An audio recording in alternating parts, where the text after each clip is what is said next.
Do the writers hate Ewoks? Can Phil be saved? And what's the deal with Faraday's memory? We'll have those questions and more in today's official Lost audio podcast.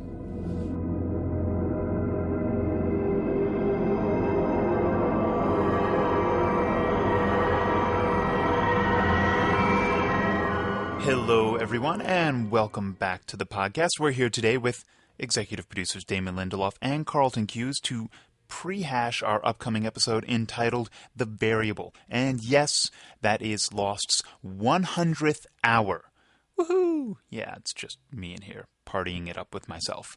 In any case, that airs on Wednesday, April 29th at 9 p.m., followed by a brand new episode of The Unusuals. Don't forget that you can submit your questions, concerns, comments, rants, whatever you want for Damon and Carlton to read on the podcast, or at least make fun of, at blogs.abc.com/asklost. Here now are Damon and Carlton.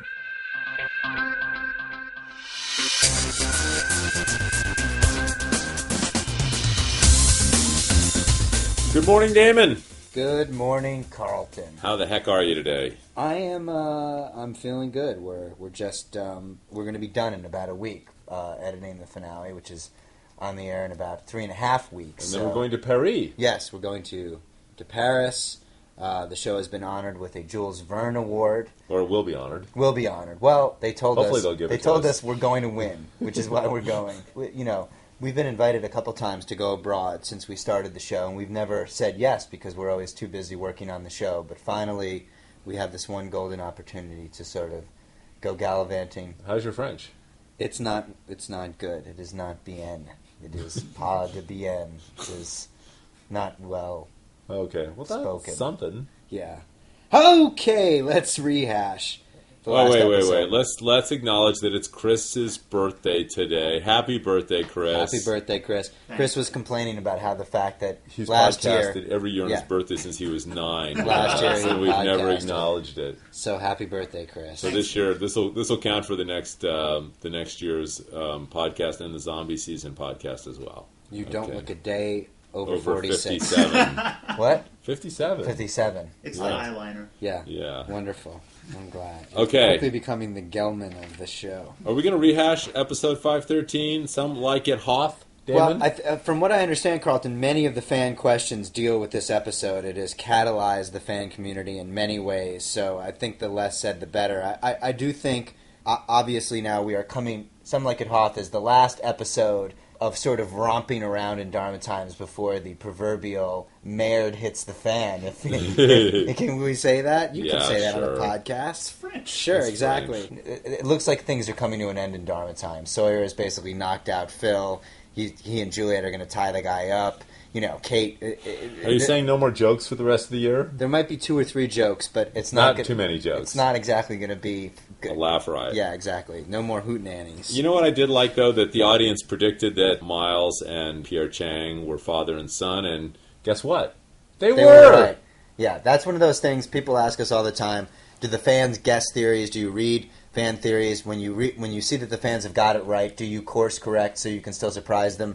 No. When we introduced Miles on the show, from the first moment, the fans go, well, Miles is Chinese, and Marvin Candle, they didn't know his name was Pierre Chang yet, is Chinese, so they must be father and son. And we're like, damn, is it Wow. is it that obvious? So that actually did influence the way that we revealed it in the show. I think Greg Nations and Melinda Sue Taylor, who wrote this episode, when we talked about it in the room, we basically said it's going to be a revelation for a lot of people who are not on the fan sites. But for the fans, they're going to know, of course, Chang is Miles' father. So how do we present it? And that's good, because, the show should not be one where fans never get anything or guess anything. I like the way that we chose to reveal it, which was that Miles sort of says, that douche is my dad, as opposed to saying, yeah, we know that many of you guessed it. And I do know this, that That would have been a good title, but we discarded it because that douche is my dad, because it might have been too much of a spoiler. a giveaway, right? Yeah. Douche is some French I know, though, Carlton. It means shower. That's good. So I will be taking lots of douches when we are in Paris. I don't know if I needed to know that. Well, I'm just saying. Okay, that's good. I'm glad you're Want going to to be clean for our award. The next episode, Carlton, just a little prehash. Our 100th episode, the 100th hour of Lost. It's called The Variable. Can you believe that we made it this far? No, I really can't. I think if I was to time travel back to season 2 and say, hey, Damon, you know what? It may not seem very pleasant right now, but pretty soon we're going to be sitting here on a couch talking about the 100th episode of Lost, and that will be an occurrence. And you then would have said, I would turn to you and say, okay, Carlton, tell me what happens if they don't push the button. We're still figuring it out. Oh, my God. Oh, God, those were the days. But the variable, Damon, would that be somehow a reference to the constant from last season? Would there be a connection between those 2 episodes? I do feel that for those of you who are still listening to this podcast or still in high school, and you basically raise your hand and you say, am I ever going to need to know this math, this calculus, this algebra? Will it ever be important? And the answer is no. But at least you'll know what a variable is and what a variable and what a constant constant are based on these episodes. The Variable is written by Eddie Kitsis and Adam Horowitz. We felt like since we wrote the A-side, the constant, the sister episode should probably be written by somebody other than us and spread the love. And we think it's a pretty cool hour. And obviously Faraday is back. He says long time no see. He's in a Dharma sub. He's wearing a Dharma jumpsuit. Are we to gather, Carlton, that Faraday has been a member of the Dharma Initiative for the past 3 years? I think we already Say no more, Carlton. We don't want to give it away on this. But we can say that Faraday will be in this episode, Yes. and I think this really came out as one of the best episodes of the season, so we're excited to see what you guys think of it. You know, we didn't really set out to do something special for the 100th episode, but somehow the 100th episode, I think, really is one of the high water marks of the season, so we're very excited about it. All right, let's get to some questions, because this is always the really fun part. Chris, questions? Here we go.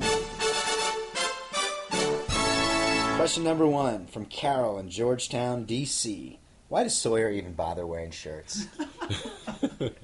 Carol, that is an awesome question, and there really is no good reason why Sawyer should be wearing a shirt at all. It's really that we have a wardrobe department, and they're getting paid, so they got to do something.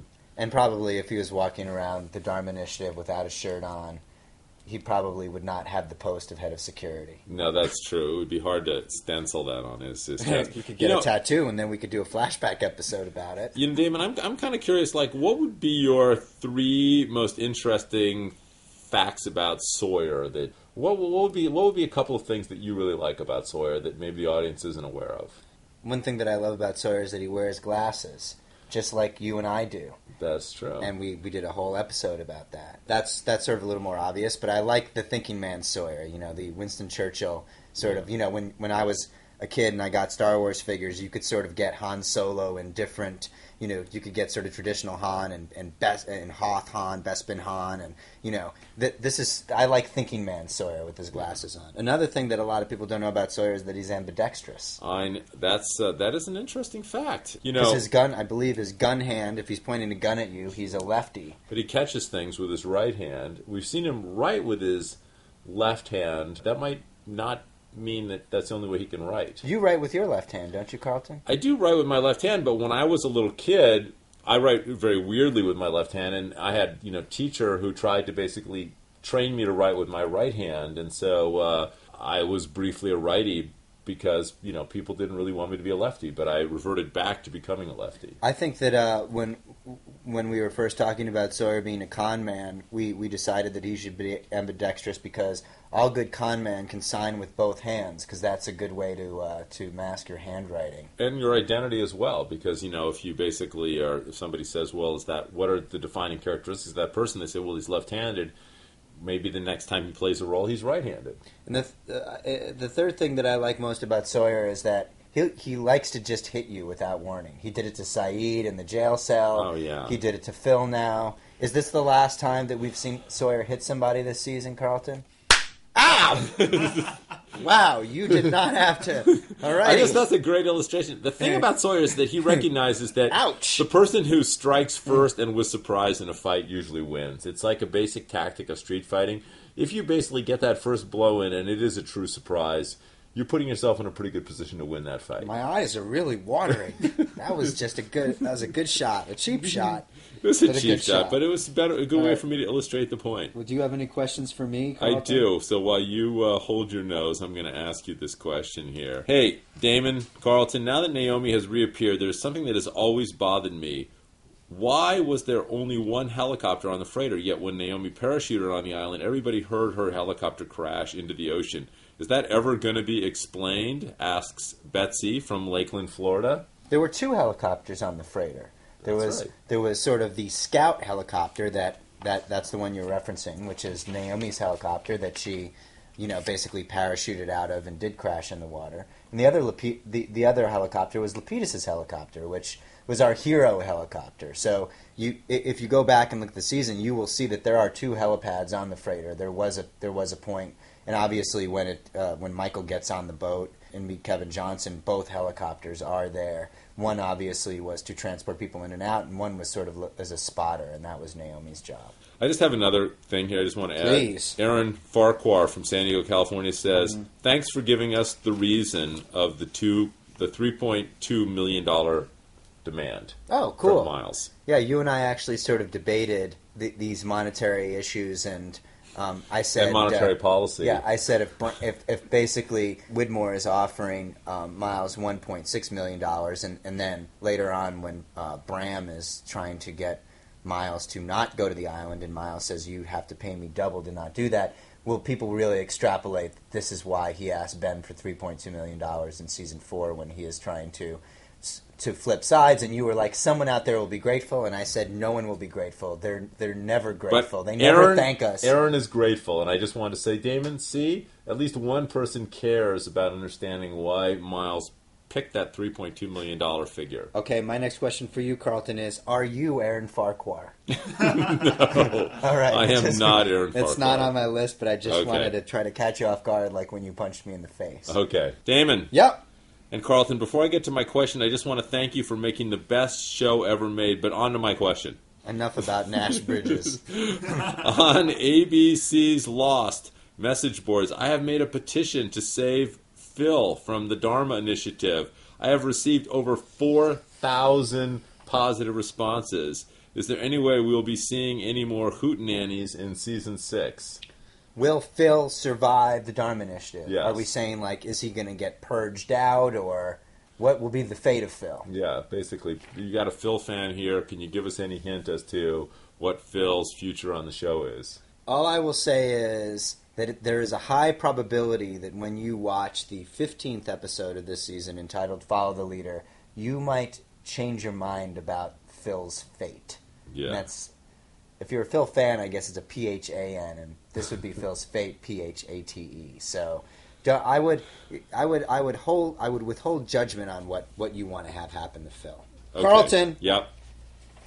This is from Petteri Alber from Tampere, Finland. I hope I'm pronouncing that right. It could be Tampere, or anyway, it's Finland. What's wrong with your Finnish? There's probably something wrong with my start as well. Greetings, Mr. David Cross and Sir Ron Perlman. It's Bill Walton or Ted Danson. Just get it straight. In the series finale, are the people on the island going to repair the Black Rock and sail it into the sunset? Also, what is Ben's favorite TV show? So, first question, will they repair the Black Rock and sail it into the sunset? I don't think we should say definitively, but that's a pretty cool idea, and we'll leave it at that. Okay. And what is Ben's favorite TV show? Nightline. Wow. He's, he likes Nightline. He's an intellectual guy. He has kind of a Ted Koppel fixation. And so, there were many years of Nightline with Ted Koppel, and I think that during the time that Ted Koppel was doing Nightline, that was really... So he'd go over to the Flame Station and hang out with Mikhail and basically fire up... They'd make some popcorn and watch and fire up the TV and watch Ted Koppel and Nightline. Is it true, Carlton, that Ben actually sent Richard Alpert and Ethan to try to recruit Ted Koppel to join the others and failed? You know what they liked the most about Ted Koppel was his hair. Yeah. Because, Sure. there's a lot of wacky hair on Lost, and Right. and he was kind of fixated about it. In fact, he styled his hair in a odd manner influenced by Ted Koppel. We saw that in last week's flashback. Wow, that's why the people listen to this podcast. It's those Okay. kind of cutting edge. I'm not quite sure what this person's point is, but let me read this question, and you can maybe figure out what their point of view is. Okay? Alrighty. Are you ready? Go. Darlton. Even though I watch Lost religiously, I've never felt the need to write it, that is, until today. Last night's episode, entitled Some Like It Hoth, included this line from Hurley, of all people: "The Ewoks sucked." Dude, what? Excuse me? You can't be serious? Your uncalled for trashing of the Ewoks was the most mean-spirited thing the show has ever done, more so than even killing Alex. Keep your hipster fanboy rants to the message boards and talkbacks. We don't need them infiltrating this quality drama. Wow. The Ewoks were heroes, plain and simple. In conclusion, if this slight is not rectified with a formal retraction or apology, then I can only imagine the negative karmic retribution that awaits you. Please show the Ewoks the respects and admiration that they deserve. They are genuine heroes and deserve to be treated as such. Good day to you, gentlemen. I say good day from Yogurt Furry in Minneapolis, Minnesota. Yogurt Furry in Minneapolis. Yes. Wow.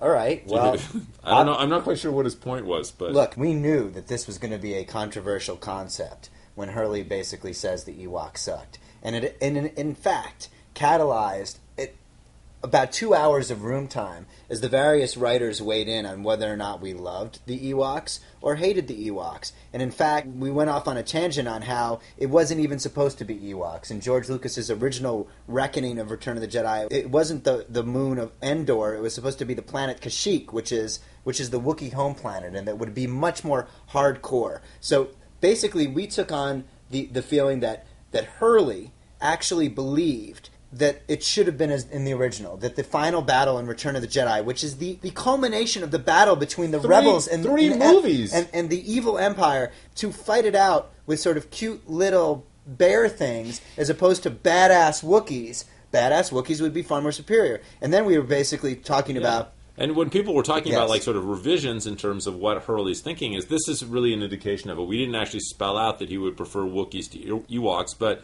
that was the underlying, that was the part of the iceberg that was under the water. Right, and he's just writing Empire. He hasn't even gotten to Jedi yet. But Right. fundamentally, it was more, and obviously there have been multiple conversations about Jar Jar Binks and how basically the Ewoks, when I saw Empire Strikes Back, it was 1983, I was 10 years old, and I actually liked the Ewoks a great deal, and I bought my Wicket action figure with everybody else. But I realized that the adults at the time, for example, my dad was not an Ewok fan. And in the same way that when the new movies came out, I was not a Jar Jar fan, but there's a whole generation of kids who love Jar Jar. So I think that when Hurley talks about not liking the Ewoks, a part of his childhood has died. Right. And that's really the way that we feel And about obviously it. Yogurt Furry is a Ewok fan or a young child, one or the other. And I feel if that's your real name, you've got much bigger issues than what Hurley said. Personally, I was good with the Ewoks until they started singing. Oh, But anyway, that's a digression. got a final question for you here, Carlton. Okay. From Ethan Duffy in Salford, England. Now Faraday's back, are we going to address his memory issues? It's one of the things that seemed to fall foul of events last year. That's the way the British say, that we didn't get around to it. Fall foul. Which, by the way, foul. thanks for catching up with on Miles. So, are we going to find out about Faraday's alleged memory issues? We know that Charlotte was quizzing him with Flash. What's up with that? I think actually this is one of those things that the show has provided a lot of information about this already. I mean, we knew that he had memory issues. We know that he basically was conducting experiments on himself in his laboratory. We know that the results of those experiments on Teresa, his girlfriend, basically put her in a vegetative state. It's probably reasonable to conclude that his experimentation on himself caused the memory problems. And then the question really becomes, what is he going to do about those memory problems? Now, that's something that the show might address. And, we are also aware that the island has healing powers. Oh. So maybe those two facts are connected. Maybe the fact that he has memory problems and ended up on this island, could there be a linkage between Faraday being on the island and his attempt to perhaps address his memory problems? Will the show address that? That is a very comprehensive answer, Carlton. Yeah. I would say if next week's episode is a Faraday-centric episode, that perhaps the variable itself might deal with some of these Ethan questions. Duffy's question. Yes, so thank you, Ethan, and please stay tuned. Wonderful. One final question for you, Damon. Oh, please. There's not even a prelude to this. This is just Lori and St. Cloud, Wisconsin. No, nothing. Just give it to me drops dirty. in. If they're supposed to be stuck in the 70s, why do they open beer cans with the flip top? Beer cans in the 70s still had pull tabs, Damon. Oh, well, this is one of those moments where, okay, continuity error. Except, my friend, not this time. In fact, is it possible, Carlton, that the Dharma Initiative themselves invented the flip top? Is it possible, Carlton, that perhaps when people ask about the funding that went into the Dharma Initiative, where did they get all the money to buy a submarine and build all these things, that they actually own the patent on the flip top, but they kept it to themselves and did not release it until the early to mid-'80s? It's a very interesting conjecture. It could be possible. It could be possible that someone else invented it, but what if the Dharma Initiative... I mean, here's an organization that was harnessing massive amounts of electromagnetism to conduct groundbreaking research projects. I mean, how hard could the flip top be compared to that sort of electromagnetic energy harnessing research? Carlton, is it true that there is a Dharma station called The Can? And in that Dharma station, basically, there is a team Beer of scientists. research. There's a team of scientists working on different ways to open cans. How is it that we are going to be able to get everything done in Season 6 with ideas like that still floating out there, Damon? Floating is right. There are other things that float. And this is definitely one. I don't know. I think an entire episode about the beer can station would be awesome. Look, I think that it's Zombie possible. season. If you were to look up who owns the patent on Do the you know what flip top- zombies like? Beer. I thought they liked brains. But, they like beer too. I did not know that. Well, I didn't know that. They do in our zombie universe. All right. I think that's kind of... That's all I got. I will say the highlight of this podcast was getting punched in the face by you. And we'll just leave it at that. Happy birthday to you, Chris. And thanks for watching, gang. We'll see you soon. Sorry about the Ewoks. We do hold a very special place in our hearts for Wicked and Tebow and all of them. Okay. Bye. Bye. That's it for this podcast. Don't forget the 100th hour of Lost this Wednesday, April 29th at 9 p.m. That episode, of course, is entitled The Variable, and it can only be found at ABC.